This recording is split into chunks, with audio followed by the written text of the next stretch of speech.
teman-teman semua, perkenalkan nama aku Indah Lestari. Aku berasal dari jurusan Ilmu Komunikasi di Universitas Islam Negeri Sultan Syarif Kasim Riau atau UIN Suska Riau.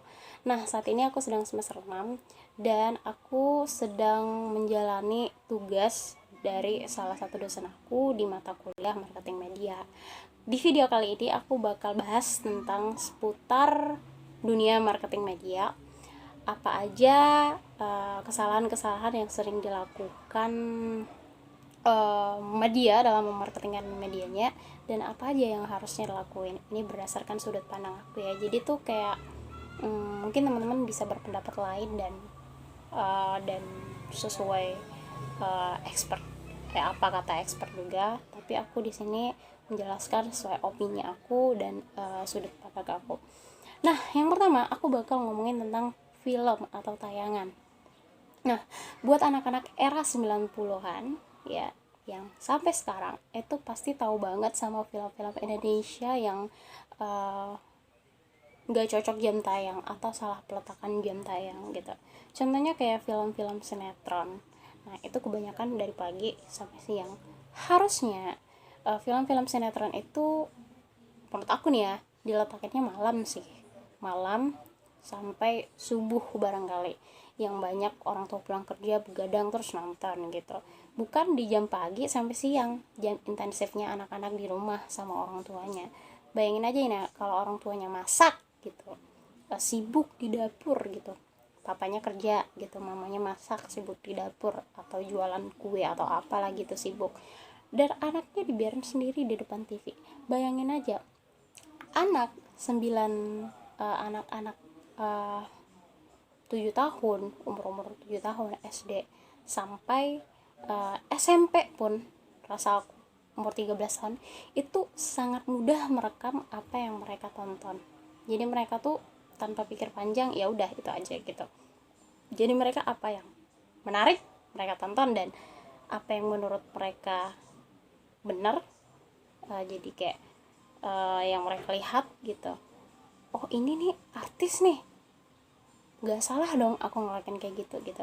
Ya udah mereka ngelakuinnya gitu, karena pemikiran mereka tuh masih singkat banget, jangka pendek, beda sama kita yang orang dewasa pemikiran jangka panjang. Apalagi anak-anak sekarang banyak dipengaruhi oleh media online. Jadi mereka lihat film, cari keyword dengan film itu, ya udah yang keluar tuh bakal hal-hal serupa seperti itu dan aneh-aneh, dan itu bakal sangat membahayakan masa depan anak-anak bangsa nantinya, anak-anak atau adik-adik kita. Jadi menurut aku tuh kalau film orang dewasa, film-film sinetron sebaiknya diletakin malam deh.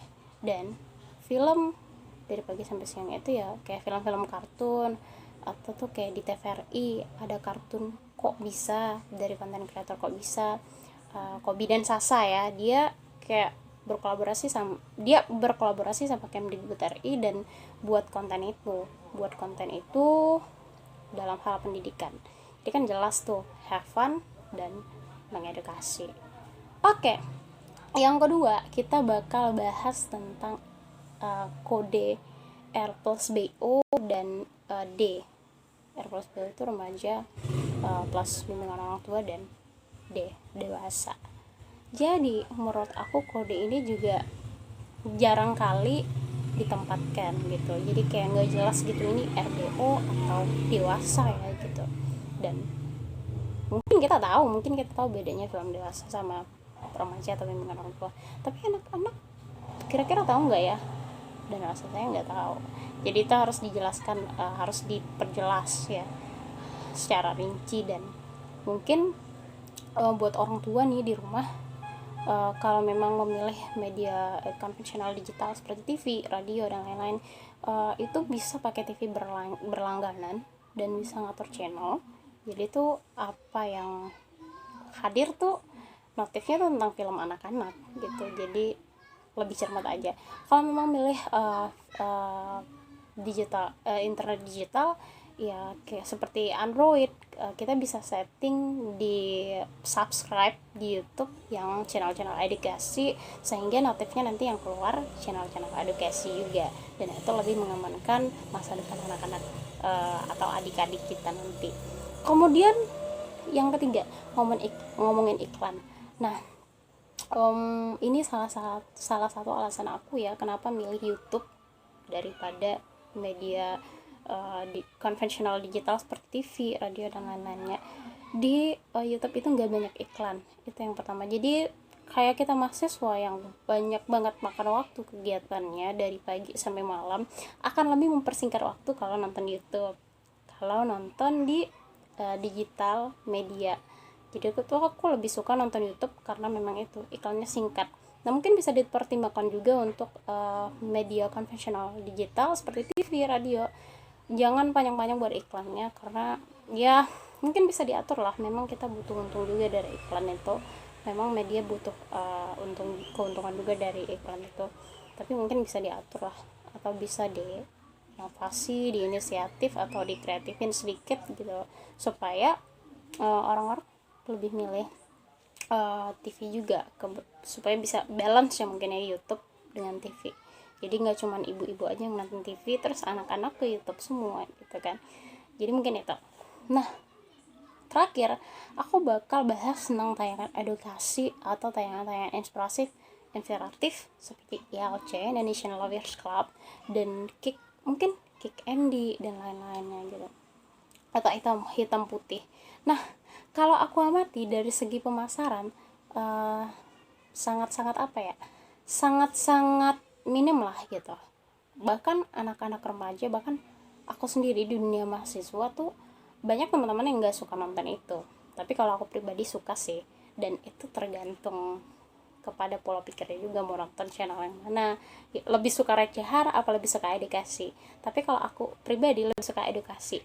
Tapi gimana sih cara buat orang yang biasa-biasa aja, nggak terlalu minat tentang edukasi, jadi meminati tentang edukasi? Nah, aku mau berbicara sedikit tentang inovasi di media tempat aku bekerja sekarang.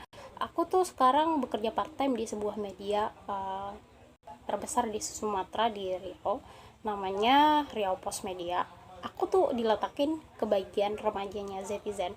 Nah, dulu Zetizen itu dari Ekspresi Riau Post, kemudian berpindah nama menjadi Zetizen, dan itu langsung perintah dari Jawa Pos. Kenapa sih Riau Post tuh memisahkan media remaja dengan media dia sendiri gitu? Jadi kenapa sih nggak diletakin di Riau Post aja gitu? Jadi Zetizen tuh punya media digital sendiri, namanya di www.zetizen.com. Jadi di situ khusus bahas tentang masalah-masalah anak muda. Jadi buat anak muda sekarang yang mungkin minat literasinya rendah, minat edukasinya rendah, jadi tertarik dengan konten-konten itu. Dia tetap humble dengan remaja, tetap remaja banget. Ada juga yang recehnya, tapi tetap ada poin edukasinya, seperti bahas tentang fashion, daily dose, teknologi dari sudut pandang remaja. Contohnya kalau dari teknologi itu ya, dan itu kan pembahasan yang berat sebenarnya, tapi di Zetizen kita buat sesimpel mungkin. Contohnya kayak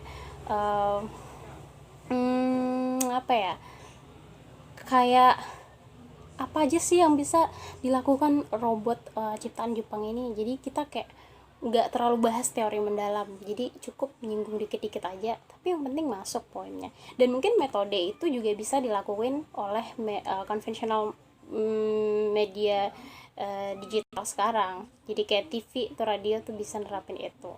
Jadi nggak cuman media online aja yang bisa nerapin itu, karena aku rasa media konvensional digital perlu melirik ke media digital media ya, dan digital media juga perlu belajar dari media konvensional digital. Jadi itu kayak saling melengkapi aja, dan jangan lupa terus belajar. Dan sekian dari aku, Indah Lestari. Makasih.